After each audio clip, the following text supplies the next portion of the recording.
Western world is built on the wisdom and traditions of the ancient Greeks. Yet much of what we know about them is based on legend and anecdotes. The Greeks are famous not only for their warriors, athletes and gods of mythology, but for their pantheon of philosophers. And while they didn't seek solutions for practical applications, they did tackle the big picture with a scientific approach.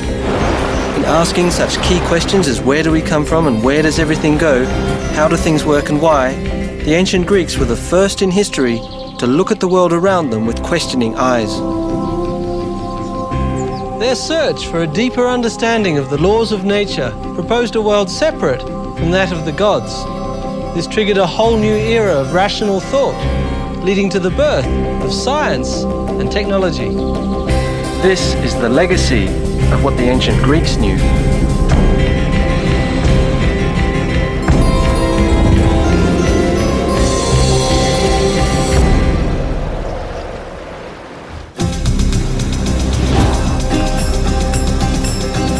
What today is the western coastline of Turkey was once the epicenter of the ancient Greek world. This region, called Anatolia, was the cradle of Western thought and the birthplace of science and technology. The fact that it happened here was no coincidence. Several factors contributed to this first scientific view of the world. The ancestors of many of these locals here were Ionians, a Greek tribe that originated in the Peloponnesian Peninsula. The Ionians were expelled from their homes by a marauding seafaring people. With nowhere else to go, the Ionian immigrants landed here, some 300 miles to the east, on the opposite side of the Aegean, which now belongs to modern Turkey. Not surprisingly, forced migration had taken a toll, one that would soon become their asset.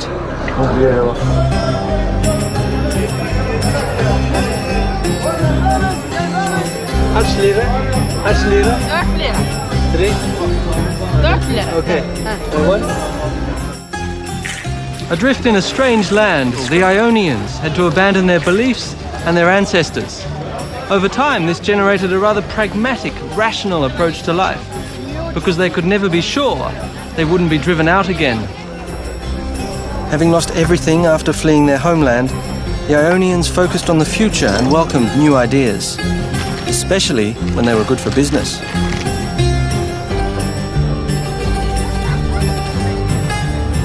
Given their location, their trade and their harbours, the Ionians were happy to take practical ideas from anyone, whether Egyptians or Babylonians, Persians or Mesopotamians.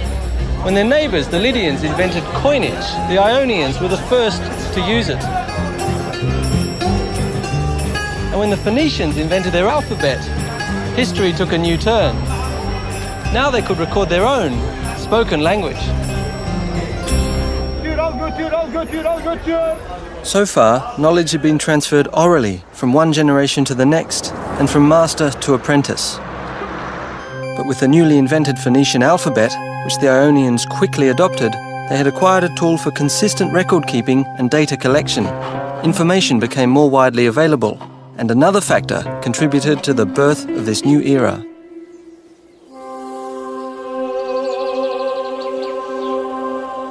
Up until that time, the world was believed to be ruled by gods, who expressed their anger through natural phenomena, filling the ancients with fear.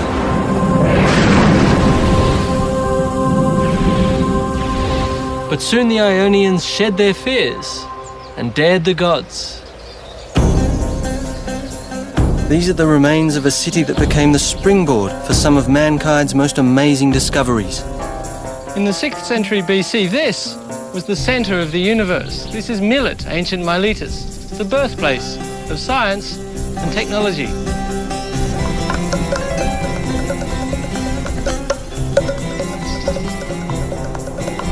Perched on a hill, the horizon beckons. No longer tied down by their past and drawn to the practical, the Ionians must have heeded the call. I'd heard about one wealthy Miletan who travelled across the Mediterranean and made his hometown world famous. His name was Thales, and on his voyages he gathered not only riches, but information. As far as we know, Thales was the first person to discover the laws of nature, which made him the first scientist and the founder of the natural sciences. His revolutionary observations and insights proved there was order in the world, not mere chaos created by a whim of the gods. During his travels, most notably to Egypt, Thales combined his own observations with those of others. His insights led him to believe that man was not at the mercy of gods, but that instead nature operated like a mechanism, a machine that followed its own inherent laws. Laws make things predictable, and so Thales was eager to understand them. Experts believe that he collected data on the cycles of the stars, the moon and the sun from the ancient Egyptians and Babylonians. Thales discovered a pattern, and when he applied it to forecast a natural phenomenon, he became the first person in recorded history to predict an eclipse, which must have truly shocked the ancient world. Did this not prove that nature had laws that were not governed by the gods? Thales dared the gods and thereby demystified the world. He cast aside tradition by asking the critical question why in an effort to find underlying laws. This became the foundation of science. But Thales also proved that theoretical knowledge had practical value. Then as now, olives and olive oil were major export products in Ionia. Thales baffled his contemporaries when he predicted a particularly rich harvest, long before anyone else had a clue. To do that was as presumptuous as predicting the moods of the gods. And to show that he was serious, Thales bought all the olive presses in the area, way ahead of harvest time. We don't know how he did this, but his prediction came true. Now, all the farmers had to come to Thales to get their olives pressed and receive their first lesson in the value of science.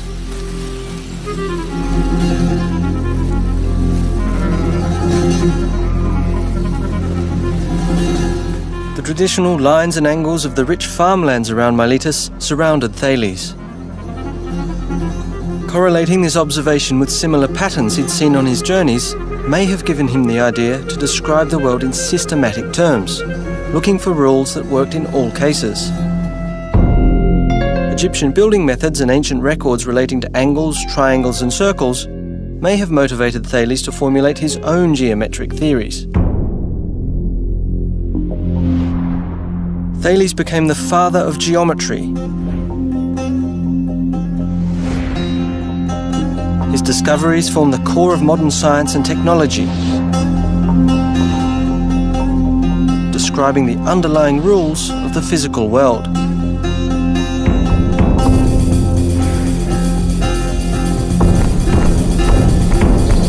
My next stop was Priene, a city just a few miles outside Miletus, where the Greeks took geometry literally to a whole new level. This is the most stunning piece of engineering. I can't believe anyone would want to build a town into a hillside. We wouldn't do it today, but for the Ionians, who had no cranes or machinery to cut away the rock, it seems the perfect example of how they used geometry to impose order on their world.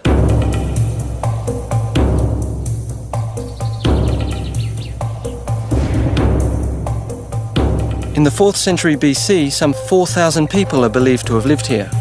To organise the city and make it beautiful, the Greeks used a grid system. No one is quite sure how they created these city blocks. One theory says that city planners used a standard set square for the corners and extended the sides with cords and pegs. By measuring the diagonals of the resulting rectangle, they could establish that the blocks had equal sides.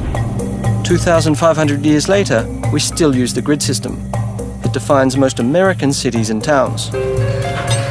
But the Ionians applied the grid system ruthlessly, ignoring the steep slope to establish the city's layout along a north-south axis. This way they made use of the sun to warm the city in the winter, while optimizing the city's air circulation to cool it in the summertime. That was awesome.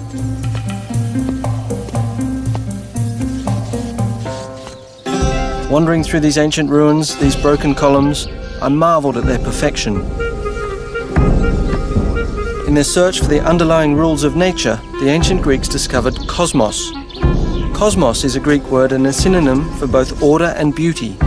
What is awesome to us was cosmos to the Greeks. Much of this ancient world has been destroyed. What remains is a testament to the fundamental truths that were first formulated by Thales.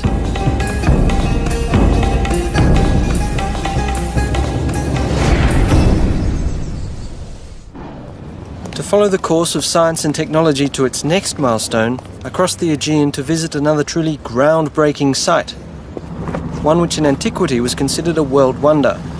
It would have been impossible without the application of geometry. What had started with Thales was a new era in which the Greeks replaced myth and traditional dogma with a critical approach, asking the question, why? Observation became more powerful than myth, and the application of the rule the final test. Now I'm in modern Greece, on the island of Samos, once one of the wealthiest islands in the Aegean Sea. Ancient Samos had a booming economy nourished by the sea. In the ancient town of Tigani, now named Pythagorio after one of its most famous inhabitants, the problem of securing sufficient drinking water for its citizens inspired one of the wonders of the ancient world. It lies inside this mountain.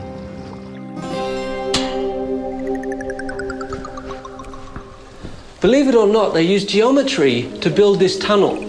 I'm in the Eupolinus tunnel, named after the ingenious engineer who designed it. Around 522 BC, the ancients dug their way right through Mount Castro. Water was brought from the Agiades spring to the northern mouth of the tunnel. About 5.5 feet in diameter, it follows a 3,300-foot-long course through solid limestone. But what's special is that it was dug from two sides. Nothing special, you may think, but it's fantastically unlikely that the two shafts would meet in the middle. A little further down there is the point where the two halves of the tunnel meet. Unfortunately, no record survives as to how Eupolinus did it. Today, most scientists agree with the theories of the famous Hero of Alexandria, who lived in the 2nd century AD. Here's how Hero said Eupolinus did it. Ancient engineers measured the distance around Mount Castro using right angles. All eastward distances minus the westward ones equaled one side of a right triangle.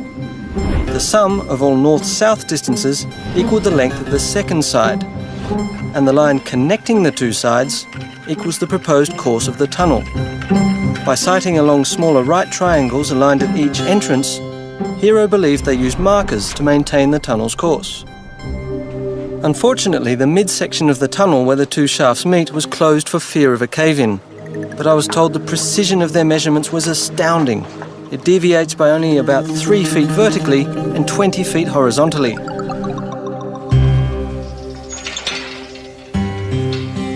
I can't believe that just with picks, hammers and chisels they dug out 250,000 cubic feet of rock.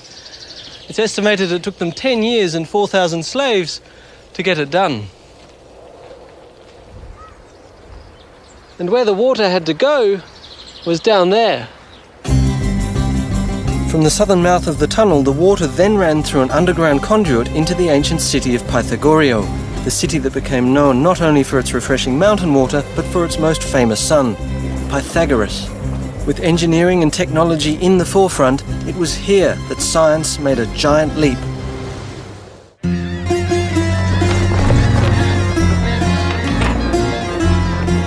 Looking for the roots of science, I found myself in Pythagorio, on the Greek island of Samos.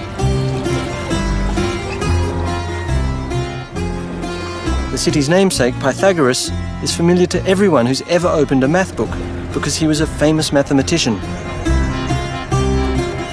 As a young man, he's said to have met Thales, and like Thales, Pythagoras was an avid observer.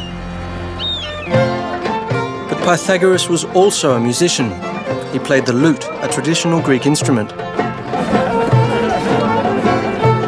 Music was and is an integral part of Greek culture.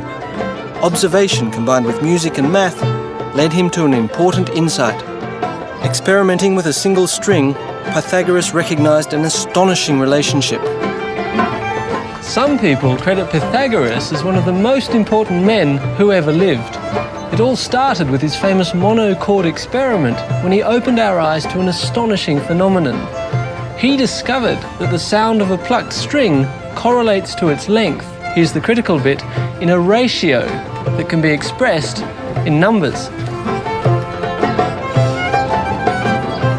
Pythagoras' theory was that there was a correspondence between musical intervals and the length of a string. He connected musical consonances to simple ratios.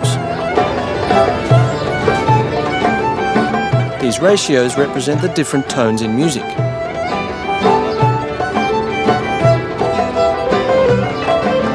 Plucking a string produces a tone. By halving the length of a string, that is, by pressing the string onto the metal fret, the frequency of the sound is doubled and the note produced is an octave higher. The ratio of the octave is thus 1 to 2.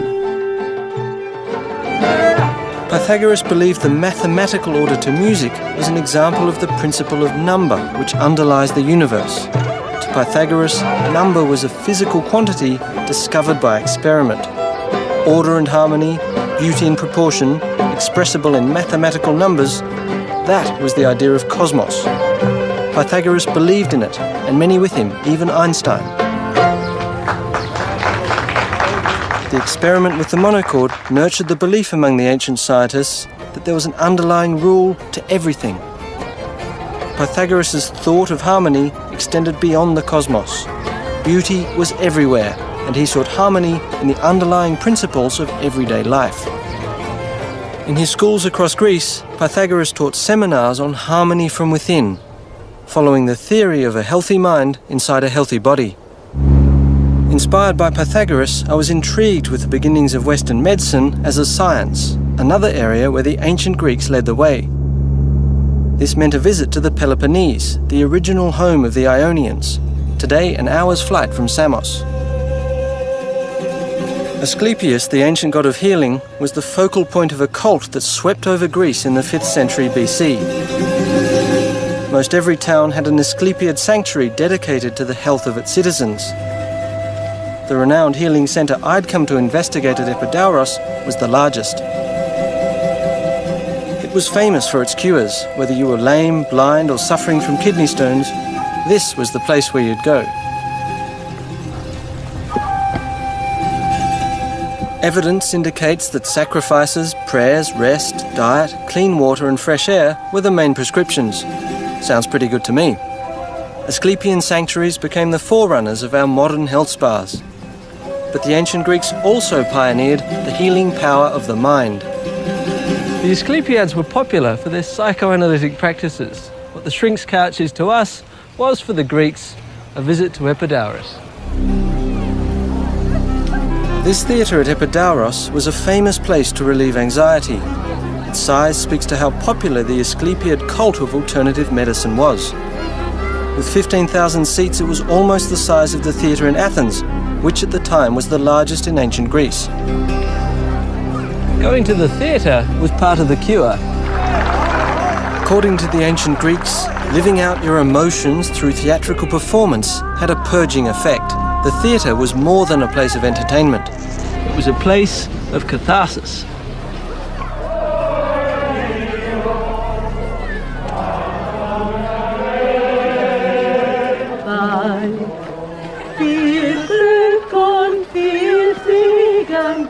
Today, however, coming to Epidauros means sharing one of the acoustic wonders of the ancient world.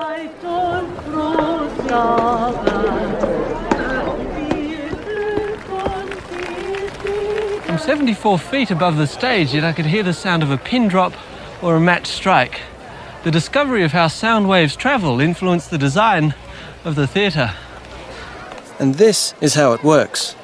Built into the slope of a hill, 55 rows of steeply banked benches are arranged in a perfect semicircle, 177 feet across. Because sound waves travel in a circular motion like ripples in water, they radiate symmetrically out from the stage. The initial waves enhance later ones as they reverberate off the stone structure. This exceptional capacity for sound reinforcement accounts for the theatre's superior acoustics. Whether exploring the human psyche or building a theatre, the ancient Greeks sought to turn the abstractions of nature into rules that could guide their lives. Diet was a major concern, at least among the upper classes. This was Hippocrates' health formula: Fat people, or those looking to reduce, should do hard work on an empty stomach and then eat rich food while still out of breath from the exertion. One should eat only one meal a day, shouldn't bathe, and sleep on a hard couch. And the most startling recommendation was to walk in the nude as much as possible. All those who wish to gain weight should do the opposite. It's what the ancients knew. What can I tell you? Athens echoes with the achievements of its ancient founders like no other city in Greece. Here, the ancient Athenians built their most sacred temples, lending form to their gods, creating homes for them in stone with an astonishing sense for beauty. While we might appreciate their outward beauty, the ancient Greeks understood that beauty had an underlying formula. They knew the secret to beauty was proportion, which later generations called the golden section. Simply put, a straight line is divided into two unequal segments so that the ratio of the whole line is to the larger segment as this segment is to the smaller. This subdivision is called the golden section. The same ratio can be used to create a rectangle as well as a natural spiral when a portion of a circle is inscribed in each section of the golden rectangle. For many, the golden spiral reflects a pattern in nature. The Greeks' insights into ratios led to one of the greatest architectural achievements in the ancient world. The Parthenon was legendary even in antiquity.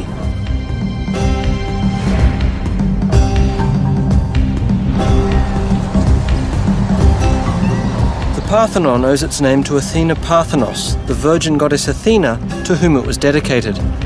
Athena was the patron goddess of Athens and also of science and technology.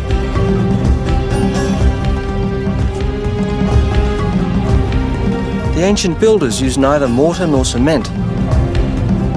These gigantic columns support massive lintels held in place by innovative metal clamps. Arguably, the golden ratio makes its aesthetics so compelling that the Parthenon is a template even for modern architectural design. Although the temple is considered an icon of perfection, I'd heard that the architects and builders had tweaked their design to ensure the impression of perfection just to play it safe. From observation, the ancients knew that a column of the same width, top to bottom, appeared narrower towards the top. To make their columns appear perfectly straight, they tapered them. Using tricks like these, they made sure the temple appeared absolutely perfect. Only an expert could detect the illusion. Professor Tassos Tonoulis, chief restoration architect, agreed to let me in on some of their design secrets, such as stairs that were intentionally made thicker in the middle. They were afraid that if they had a straight line for the stilobate, it would seem sunk in the middle with all the weight at the top. That's an optical illusion you're talking about. Optical illusion, yes. Also, it seemed that they thought of each architectural part of the building to respond like a living creature. So, with all the weight of the superstructure, the column has this bulging in order to express the pressure from above. I see. In other cases, let's say, although all the superstructure, the entablature as we call it, is leaning inwards following the same diminution to the top, which gives more stability to the volume of the building. Each face of the bands, which are the ornaments of the architectural members, are leaning outwards so that the design which was painted on it could be seen better from below. Ah. Is each column the same as its neighbor? No, according to the design of the temples or these Doric buildings, the corner columns are wider, thicker than the inner ones, so that they look stronger because they are at the corners. So what you're saying is really it's not just one optical illusion, it's a whole series of optical illusions. Yes, corrections or optical illusions are everywhere, from the very bottom to the very top of the building. All the temple is curved. I mean, there is no straight line on this temple.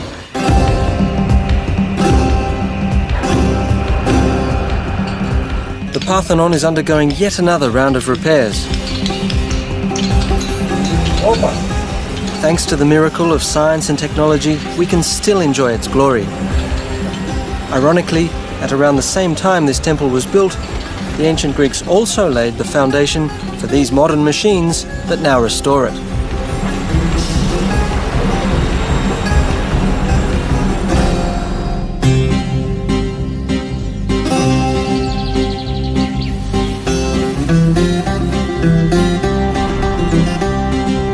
The Parthenon is one of the most magnificent structures left to us from ancient times. As I watched the restoration work at the Great Temple, it struck me how much the ancient Greeks contributed to our world. From Pythagoras' discovery 200 years earlier of the correlation between nature and numbers, the ancient Greek scientists had come a long way. Their insights led to Archimedes' discoveries of the principles of mechanics.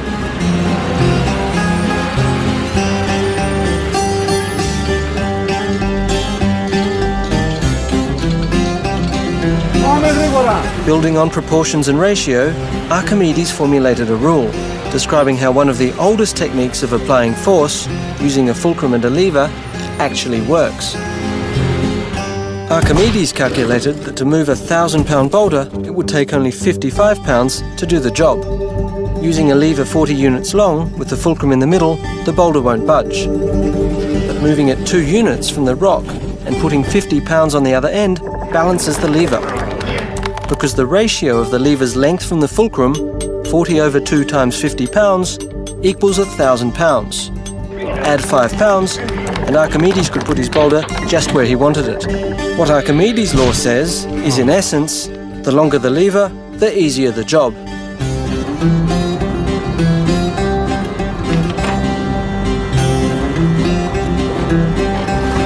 Cranes, pulleys, gears and screws all operate on the lever principle. What Archimedes described was the law of mechanics.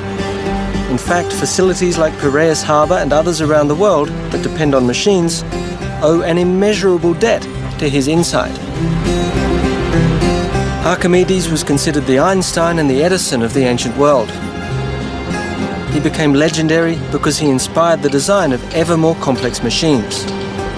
How exactly the ancient Greeks came to understand the principles of mechanics and physics is a mystery which modern researchers are trying to unravel to this day.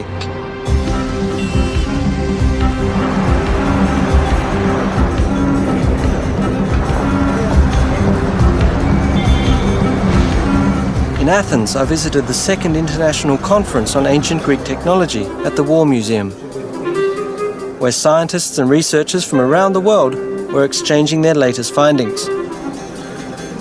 They were all looking for more clues, and so was I. Can you take it? Yes. I will try to pump. It was clear that many ancient machines operated on the lever principle, like this pump whose roots go back to the 3rd century BC, to the Greek Zitzebius, the father of pneumatics. It's actually a very powerful pump, isn't it?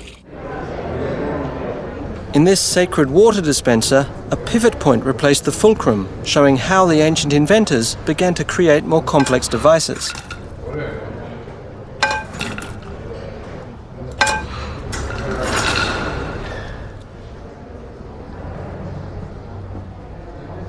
Meanwhile, Archimedes applied his mechanical principles to a practical purpose.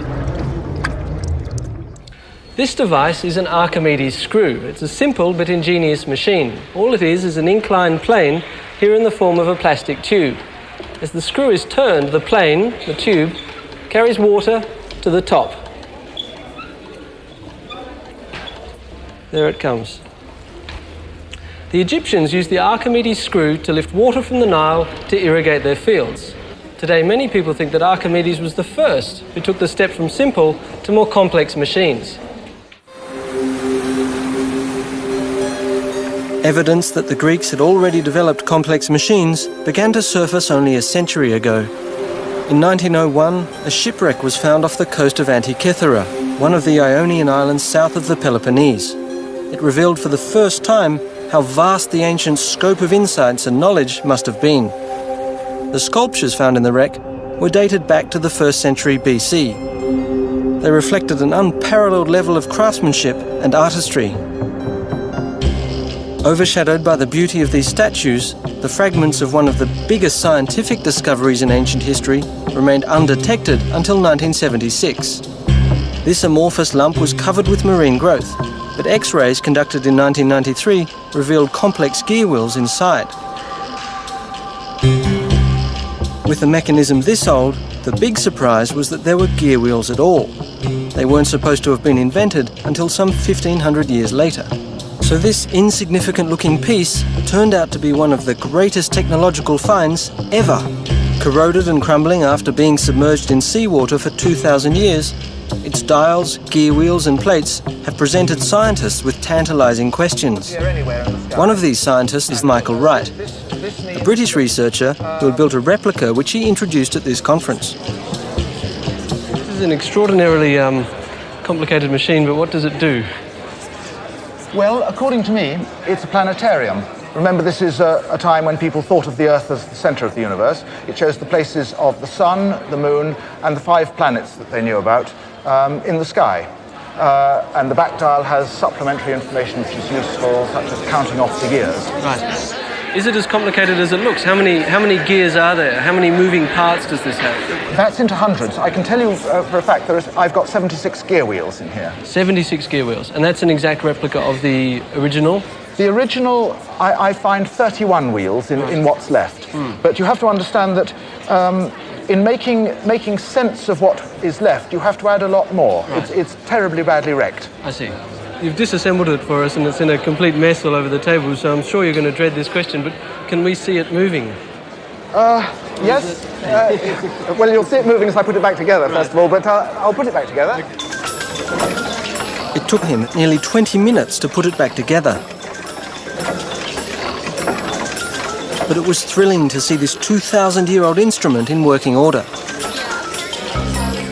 This is the moon, which we've now got to adjust. Yes. The sun and the moon are together now, so that should be new moon. So we should see it as wholly black. Like that. May I... Please, have a go. Be my guest. I love that lunar mechanism there. It's beautiful. Well, here's the moon going round fast, and its phase showing here. Here's the sun pointer. Below the sun pointer is the day pointer working on the calendar. They go almost together, but sometimes one first, sometimes the other. And then there's Mercury just going ahead of the sun. That's the Mercury pointer. Here comes Venus under the sun pointer. There. Yeah. And over here we've got Mars, Jupiter, and Saturn all coming together. It's a very special day. And Jupiter's aligned with Mars. The inventor of the Antikythera mechanism is unknown, but others before him had already attempted to build a model of the heavens as a machine. In fact, records indicate it was again Archimedes who built the first planetarium. Unfortunately, all that remains is this 18th century etching called Rowley's Orrery, suggesting what his invention might have looked like.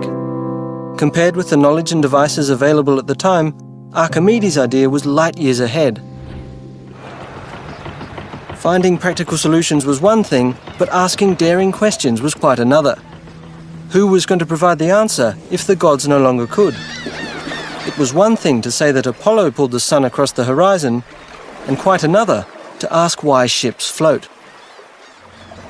In their quest to understand the environment, the ancient Greek scientists were intrigued with the question of why some objects float and others sink. If you put a rock in water, it sinks. It will also, in a confined space like this one, tip water out over the edge. What is happening is that the rock is pushing aside its own volume of water. This is called water displacement. Now, if you put a piece of wood in the water, it floats. It also displaces water, but it won't sink. What is happening here? The block and a ship float for the same reason. Although modern ships are made of heavy materials like steel or concrete, they float as long as the ship, or a wooden block, weigh less than the water they displace. The air inside the ship's hull helps lower the overall weight of the ship compared to the volume of water it displaces. This effect is called buoyancy.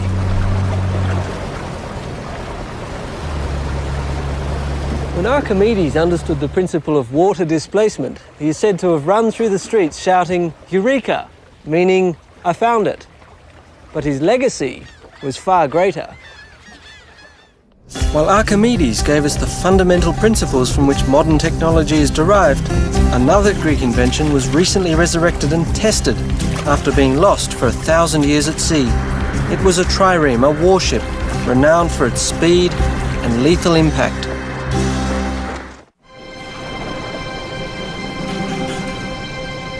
The sea has always been an integral part of Greek history and culture, because in Greece, no place is further than 100 miles from the ocean.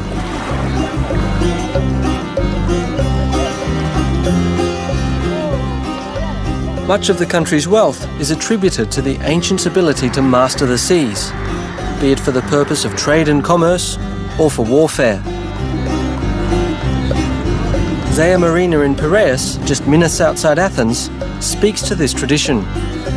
In ancient times, these yachts would have been warships, because this is where the Athenians built and moored their legendary fleet. The National Ship Museum was just around the corner. Recalling different times, the ships that were docked here spoke to Greece's long naval tradition. Along the way, I bumped into an old friend. That says Thales of Miletus. I was looking for the replica of one of their most successful warships.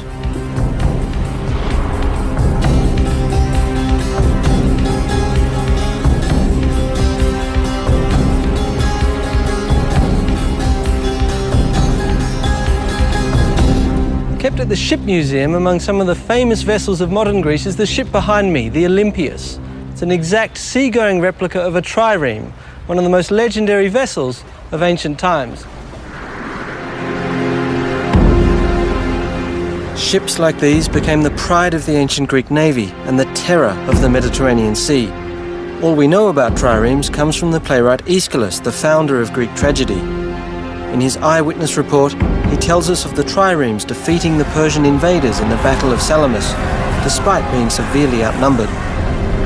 No original trireme pieces were ever found, let alone an entire vessel. All that remained was the drama Aeschylus wrote, until archaeologists uncovered ancient trireme storage sheds. We can sit 170 rowers, oarsmen. I had made an appointment with Admiral Ioannis Koliniatis, who had spent 5 years piecing together the clues to reconstruct this legendary Greek warship. Yes. Tell me, how did you know how long the trireme should be? Let's start from the length. Regarding the length, we know the length of the ancient sheds where the trees were kept, and their length could not be longer than what is the length of the shed, which is approximately of the order of 110 feet. Right. The sheds also told them that the ships must have been about 14 feet wide. And the geography of Greece added another clue. Given that triremes landed on beaches, their draft couldn't have been more than 3 to 4 feet. But also practical experience gained during the reconstruction process, together with ancient records, helped shape the picture of what the legendary warship must have looked like.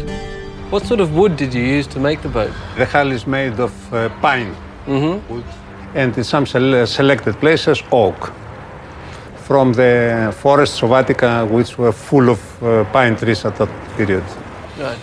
Pine wood and a shallow keel made the trireme particularly fast and agile, allowing the ancients to skim across the water, almost like a hydrofoil.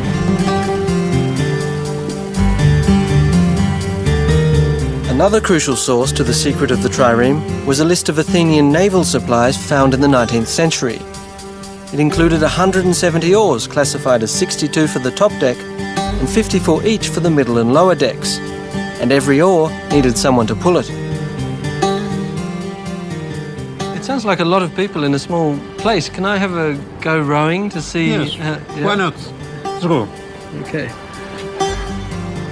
You see how difficult it is to get to position, Sure, it's and very... you can imagine how difficult it was having 170. Sure, it's very people. cramped, isn't it? Yes, very congested. Now you're going to take one of the top decks. Yes, the difficult one. The difficult one. As I'm a beginner, huh? I'm going to take a middle one. It's actually not so bad once you're in, is it? So you see, I have to have much more inclination to reach the water. Uh-huh. And you are more level.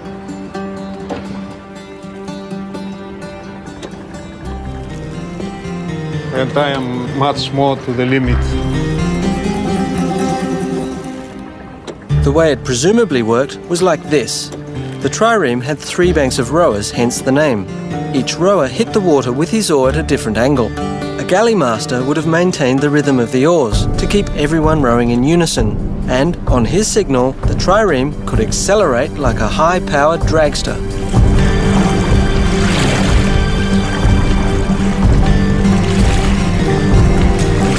Using all these clues, the Olympias was built.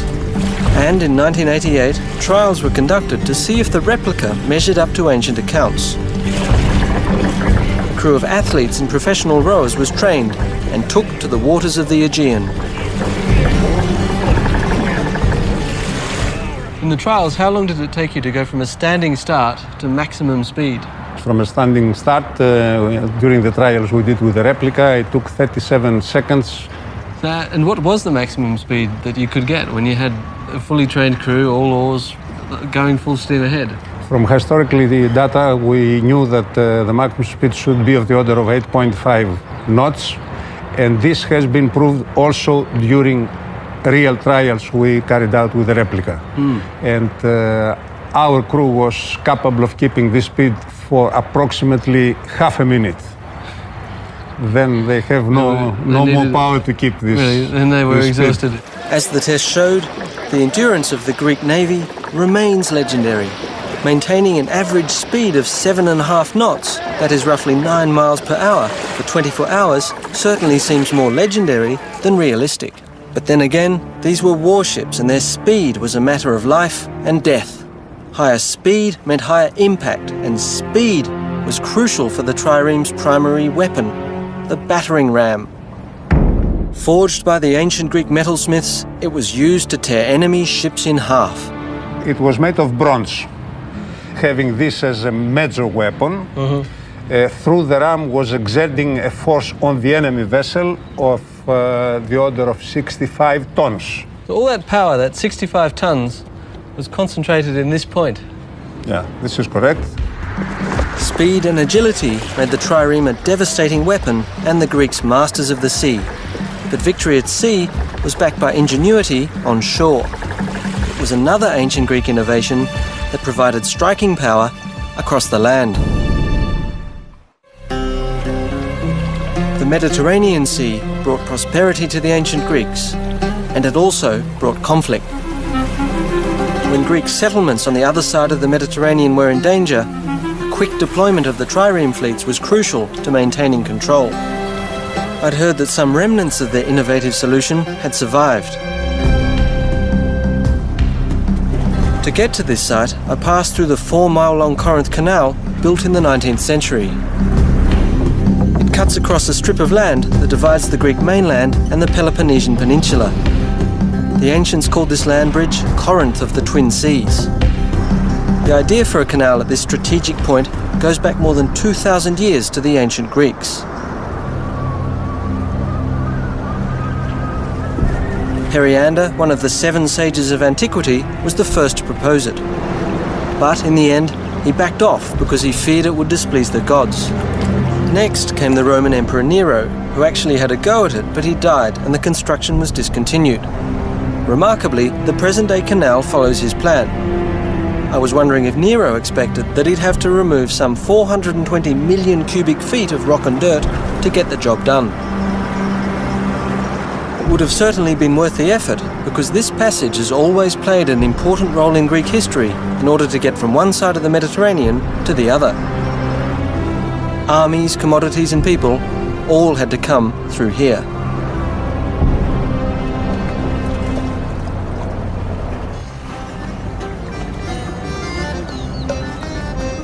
But it was way back in the 6th century BC when the tyrant of Corinth, Periander, built the Diolkos instead of a canal.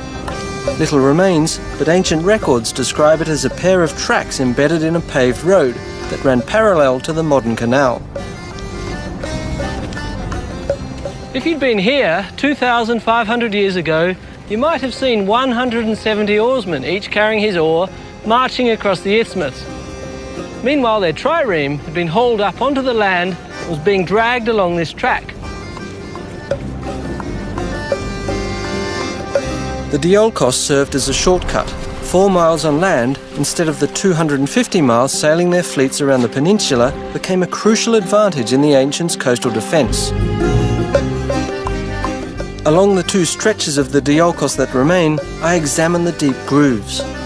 Often called the world's first railroad, it is unclear exactly how the tracks were used.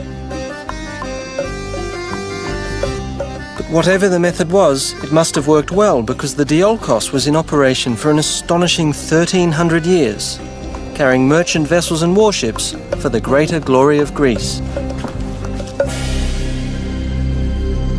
For almost as long, another ancient invention helped bridge a giant gap, and while it wasn't a geographic triumph, it catered to the ancients' spiritual needs. It was believed to be the meeting point of 2 sacred eagles that marked the centre of the world. High on a cliff near Mount Parnassus, the home of the Muses, lies Delphi. Its name derived from the word Delphos, meaning womb or belly. Within the ruins of Delphi's vast temple complex, I found a replica of the omphalos, the stone that symbolized the navel of the world. But something far more ominous had drawn me here, like thousands of visitors for the past millennia. From around 750 BC, Delphi was world famous for its oracle, a place deep in the temple of Apollo where worshippers could ask the god about their future. Questions were answered by the priests, who interpreted the responses of a female vessel through whom Apollo spoke. Surprisingly, modern research has revealed just how much the Delphic prediction relied on a scientific method. It's a little-known fact that the priests of Delphi relied on hard data and concrete knowledge. Fragments of information about foreign customs, politics, even the weather were systematized in a sort of interdisciplinary think tank of about 90 priests. They were the best-informed people of ancient times, and given enough time, they could come up with an educated guess on just about anything. The answers were ambiguous, yet plausible, and a dash of specifics infused here and there made them downright awe-inspiring. Warriors and kings like Alexander the Great came here for a sign, a hint from the gods about the destiny of their nation. Today, we know they were in good hands. The priests of Delphi were in contact with informants and other priests throughout the ancient world. They even instituted what we today would call the first central intelligence database. They may even have used statistics and calculations. Methods similar to those first applied at Delphi are still in use today. Relying on information instead of the gods, the Delphic priests laid the foundation for systematic data collection. In fact, Delphic oracle forecasting methodology is recognized across the business world today. It's always a bit humbling to realize just how much the ancients knew. It's tempting to look into the future for answers to some of the most persistent questions of science and technology, when in fact there are clues in the past. The ancient Greeks found underlying relationships in ratios and numbers that, for all we know, may still hold the key to the harmony of the universe. They uncovered the fundamental principles of mechanics that govern our world and established the basics of modern technology. They were the first to ask the crucial question why and to demand a rational scientific answer. In many cases, the answers they provided continue to be the best we have. In ancient Greece, 2,500 years ago, a revolution of the mind made the earth tremble. In so doing, the ancient Greeks opened our eyes not only to the underlying rules of nature, but to the world and the universe beyond.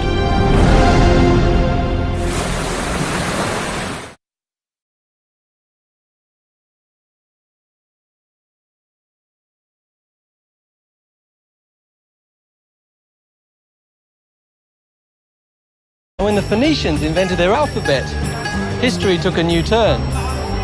Now they could record their own spoken language.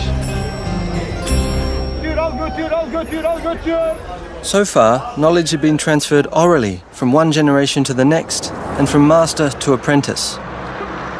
But with the newly invented Phoenician alphabet, which the Ionians quickly adopted, they had acquired a tool for consistent record-keeping and data collection. Information became more widely available, and another factor contributed to the birth of this new era.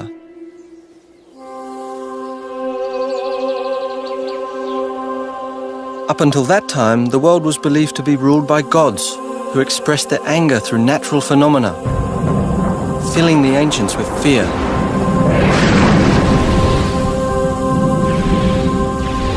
But soon the Ionians shed their fears and dared the gods. These are the remains of a city that became the springboard for some of mankind's most amazing discoveries.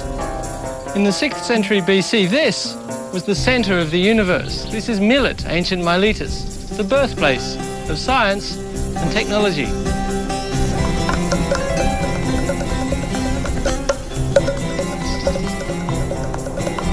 Perched on a hill, the horizon beckons. No longer tied down by their past and drawn to the practical, the Ionians must have heeded the call. I'd heard about one wealthy Miletan who travelled across the Mediterranean .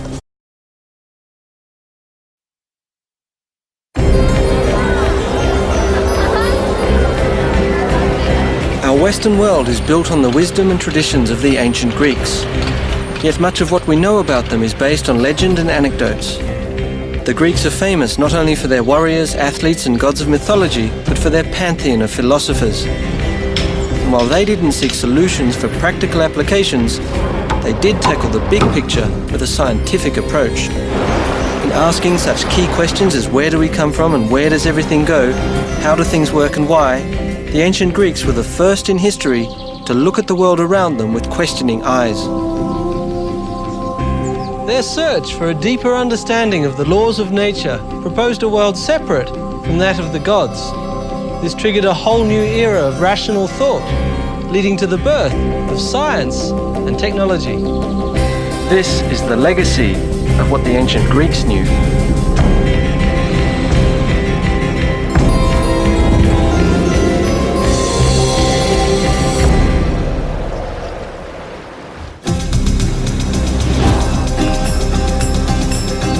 What today is the western coastline of Turkey was once the epicenter of the ancient Greek world.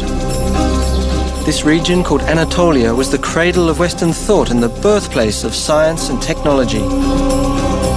The fact that it happened here was no coincidence.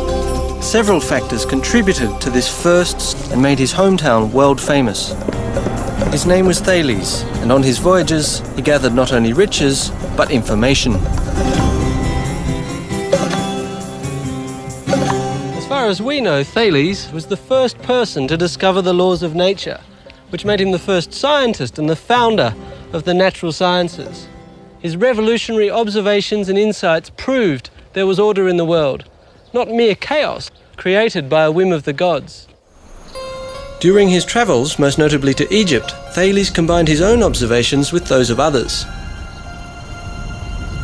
His insights led him to believe that man was not at the mercy of gods, but that instead nature operated like a mechanism, a machine that followed its own inherent laws. Laws make things predictable, and so Thales was eager to understand them. Experts believe that he collected data on the cycles of the stars, the moon and the sun from the ancient Egyptians and Babylonians. Thales discovered a pattern, and when he applied it to forecast a natural phenomenon, He became the first person in recorded history to predict an eclipse, which must have truly shocked the ancient world. Did this not prove that nature had laws that were not governed by the gods? Thales dared the gods and thereby demystified the world. He cast aside tradition by asking the critical question why in an effort to find underlying laws. This became the foundation of science. Scientific view of the world. The ancestors of many of these locals here were Ionians, a Greek tribe that originated in the Peloponnesian Peninsula. The Ionians were expelled from their homes by marauding seafaring people. With nowhere else to go, the Ionian immigrants landed here, some 300 miles to the east, on the opposite side of the Aegean, which now belongs to modern Turkey. Not surprisingly, forced migration had taken a toll, one that would soon become their asset.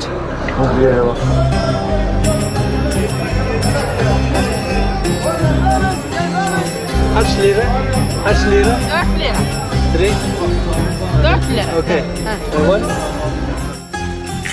Adrift in a strange land, the Ionians had to abandon their beliefs and their ancestors. Over time, this generated a rather pragmatic, rational approach to life, because they could never be sure they wouldn't be driven out again. Having lost everything after fleeing their homeland, the Ionians focused on the future and welcomed new ideas, especially when they were good for business.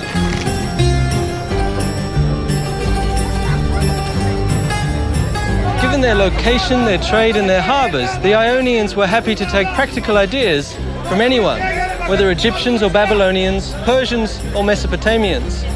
When their neighbours, the Lydians, invented coinage, the Ionians were the first to use it.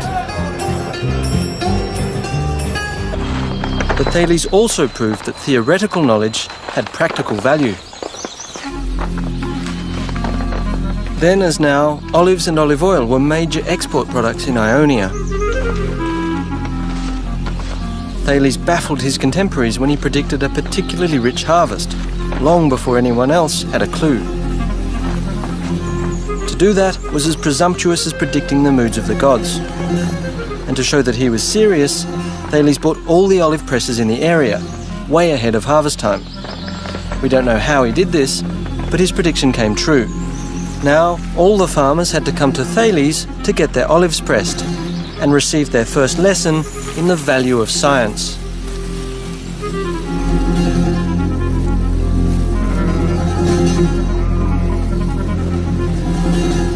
The traditional lines and angles of the rich farmlands around Miletus surrounded Thales. Correlating this observation with similar patterns he'd seen on his journeys may have given him the idea to describe the world in systematic terms, looking for rules that worked in all cases. Egyptian building methods and ancient records relating to angles, triangles and circles may have motivated Thales to formulate his own geometric theories. Thales became the father of geometry. His discoveries form the core of modern science.